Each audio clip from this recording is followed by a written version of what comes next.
We can now start to discuss how to really use these supporting student engagement techniques, skills, behaviors, teacher actions through a student with a disability and someone who has an IEP. So I've identified where to find these connections in students' IEPs, where to find these needs, where to find these interventions and supports. And I've given you two examples in the previous slides. Student X example is the slides that have a blue background. And our IEP sample that we've been using all along that some of you have used for your snapshot assignment is the green slide. It is not easy to just show you pieces and parts of an IEP. So this is an overview, but I'm giving you an example so that you can dig in deeper with those IEPs that you've used for your snapshots. It's always better to use an IEP for a student that you work with. Look at an IEP for a student in your classroom, your school, or in your placement. It provides a deeper connection, and I'm giving you examples of that here. So if we take a look at student X, who's in 5th grade, again, the blue slides that I've shown you, I located some parts of the IEP that show a need and some challenging behaviors. This is our example that we're going to use with the FAIR, F-A-I-R system from our article about challenging behaviors. This student is in need of some social skills. This student really struggles to communicate his or her needs, doesn't make friends well, and is really getting through. It's important for us to work on this skill because the student is becoming very disruptive and has some disruptive behaviors, not only to himself, but to his classmates. It is also clearly stated in this IEP that this student X's strengths and preferences are being outside, working with nature, exploring, and the fact that this student is very inquisitive, really wants to learn more, know more, and investigate things. This is something we can completely manipulate. The effects of this student's disability is that they are not participating in tasks. They're not complying with directions. They're not completing any independent work. So this is starting to really not only, as I said before, disrupt classes, disrupt others' learning, but it is a direct impact on their own learning. Some of the barriers that this team has identified for this student are very clearly missing skills. The section of the IEP that I have highlighted for student X on those blue slides is expressive language and being able to communicate wants and needs. And if you look carefully, they have directly addressed that in the students' goals. They're explicitly providing instruction for how to communicate and how to do that better. So if we were to take a look at the FAIR system out of our article, the function of the behavior doesn't completely fit in our article, but I would say that because of the student's lack of ability to communicate his wants and needs, he is looking to escape situations. He's escaping out of his work. He doesn't want to do the work. He'd rather be on his computer. So it's an escape function for this behavior.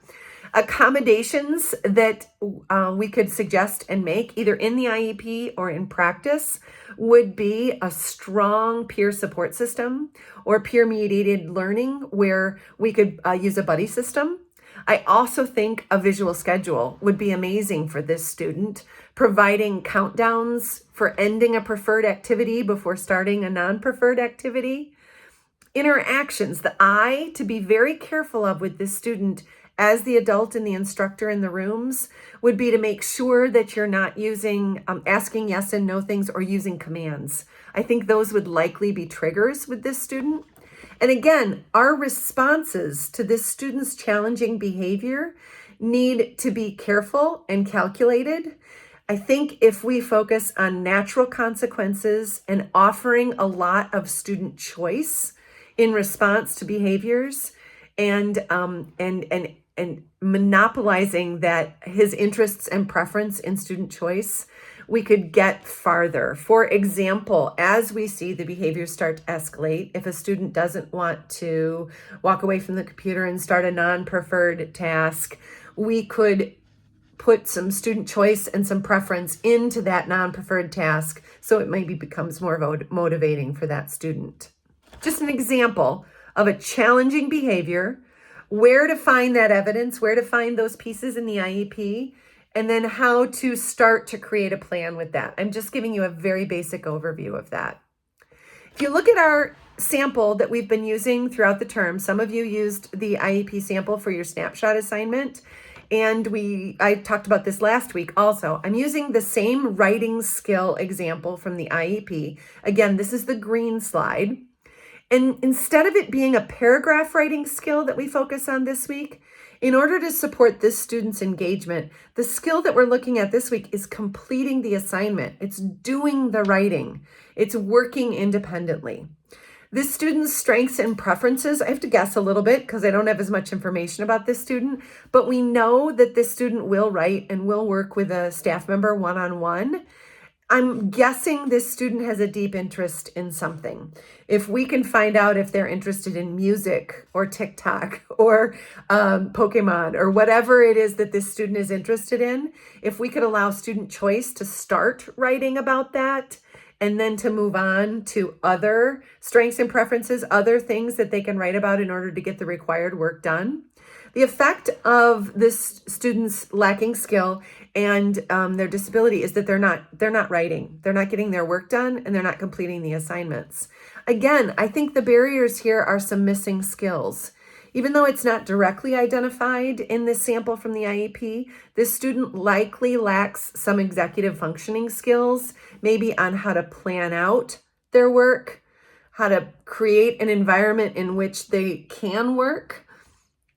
And we need to teach those skills.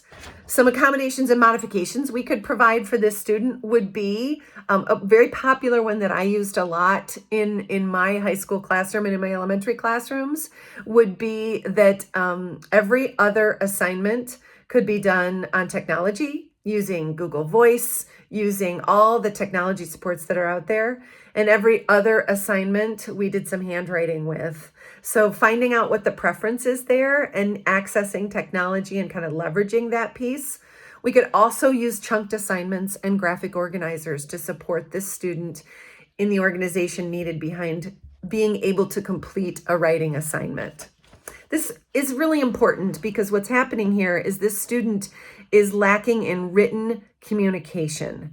They're really struggling to see or use that piece of communication that's needed, not only in academics, but in the wider world. And I think if we pulled in a little UDL here, a little explicit instruction, and really talked about the relevance of being able to write and communicate that way, that would help this student. If we dig in a little bit deeper with explicit instruction, and we talk about the I do, we do, you do, I think about myself as an example. When I completed all my graduate work and I had a lot of writing to do, I would play tricks on myself. So sometimes I would set myself up with a writing desk and with music and chunk it out and just do 2 pages of writing on my computer and take a break.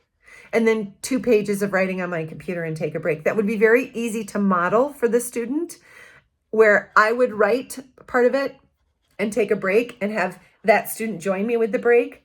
And then together we would write a part and together we would take a break and then have the student write on their own and then take a break. Just modeling how to chunk out the time so it isn't so overwhelming. A good friend of mine in graduate school also, she was a big fan of M&Ms. She loved M&Ms. And she would line M&Ms up down the side of her notes. And every time she completed a writing portion that on her computer that took care of those notes, she would eat the M&M. Now, that's really, really explicit reward. I don't know that I agree with that 100% for our younger students, but it's a humorous example of how we all motivate ourselves and how we provide ourselves with motivation and rewards for completing non-preferred tasks. Anything that you could do to model the executive functioning, the organization, and the ability to complete a writing task with that student, where you show them, I'll do it first, watch me do it. Let's do it together. and then you do it on your own. It would be a really fun activity to do with that student to model how to appropriately have the skills to be able to complete these tasks. Those are two examples of how we can really powerfully use engaging students in order to reduce and remove some of the barriers to their learning.